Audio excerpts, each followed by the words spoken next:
अब आता है हुंड रूल। हुंड रूल भी बहुत स्पेशल था। हुंड भाई साहब क्या कहते हैं, Hund rule of maximum multiplicity. वो ये कहता है कि इलेक्ट्रॉन को भरने का तरीका होता है, ऐसे थोड़ी तुम कुछ भी भरते जाओगे। वो ये कहता है कि अगर मान लो कि अगर बात करें पी की, तो पी सब शेल में पी 3 ऑर्बिटल्स होते हैं। तो जब आप इसमें इलेक्ट्रॉन भरने जाओगे तो एक इसको दोगे, तो फिर ऐसा नहीं कि दूसरा इसी को दे दोगे, दूसरा यहां भरोगे, इक्वल डिस्ट्रीब्यूशन करोगे ताकि कोई नाराज नहीं हो जाए, तीसरा यहां भरोगे। भैया ऐसा ही है। अब मान लो आपके घर पे शादी है, समझ में आता है, और मैं कहता हूं कि पहले फ्लोर पे 3 कमरे हैं, और आपने बोला कि हर एक कमरे में 2 लोग रुक सकते हैं। मेरी बात ध्यान से सुनना, ये प्रैक्टिकल चीज है। लोग कहते हैं प्रैक्टिकल नहीं है, केमिस्ट्री में चीज बड़ी प्रैक्टिकल है। मैं आपसे कहूं कि आपके घर पे शादी है और आपने मल्टी स्टोरी बिल्डिंग ले ली, और पहले जो पहला वाला ग्राउंड फ्लोर है उसमें 3 कमरे हैं, और ऐसा इंस्ट्रक्शन दिया गया कि हर एक कमरे में 2 लोग रुक सकते हैं।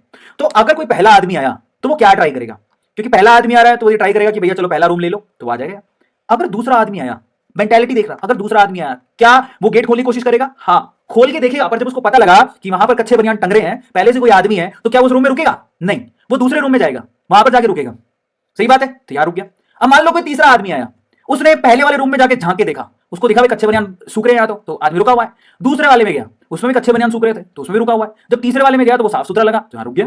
तो बेसिकली यहां पर हुंड रूल फॉलो हो रहा है। हुंड यही तो कहता है कि भाई जब एनर्जी सेम है, 2 कदम चल के आगे वाले रूम में रुक जाते हैं, क्योंकि एक आदमी तो रुक ही सकता है। अब अगर चौथा आदमी आएगा तो ही हैज नो चॉइस। वो पहले कमरे में जाएगा, कच्चे बनियान सूख रहे, दूसरे कमरे में जाएगा, कच्चे बनियान सूख रहे, तीसरे कमरे में जाएगा, कच्चे बनियान सूख रहे, तो क्या छोड़ो रे यार, तीनों में कच्चे बनियान सूख रहे हैं। एक कच्चा एक बनियान सूख रहा है, इसका मतलब दूसरा कच्चा दूसरा बनियान तो नहीं सूख रहा, इसका मतलब इसमें एक आदमी है। तो कहेगा चलो यहीं पे अपना बैग पसार देते, तो फिर वो यहां रुकेगा। अब वो कहीं भी रुक सकता है, आपकी मर्जी है। बट वो ये हुंड यही कहता है कि पेयरिंग आप तभी करोगे जब आप एक एक इलेक्ट्रॉन भर दोगे, और ये प्रैक्टिकल लाइफ में भी होता है।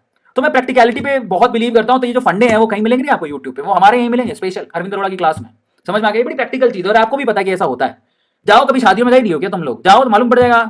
ठीक है, इट्स वेरी सिंपल। तो इसको हुंड रूल बोलते हैं। हुंड रूल ये कहता है कि भैया कमरे भरने के तरीके होते हैं, पहले जब तीनों को एक एक दे दोगे तब आएगा कोई दूसरा, अदरवाइज नहीं भरोगे। इसको हुंड रूल कहते हैं। Is it clear to all of you? और अच्छा, उसी के हिसाब से स्टेबिलिटी की बात भी कर लेते हैं। जब इलेक्ट्रॉनिक कॉन्फिगरेशन भरते हो तो हाफ फील्ड और फुली फील्ड ज्यादा स्टेबल होते हैं। तो अगर कोई 4 इलेक्ट्रॉन वाला दिख रहा है और अगर पॉसिबिलिटी बनती है, तो एक इलेक्ट्रॉन इसको देख के उसको क्या करो, हाफ फील्ड कर दो और साथ में उसको ज्यादा स्टेबल कर दो। Is it clear? तो ये तरीके होते हैं।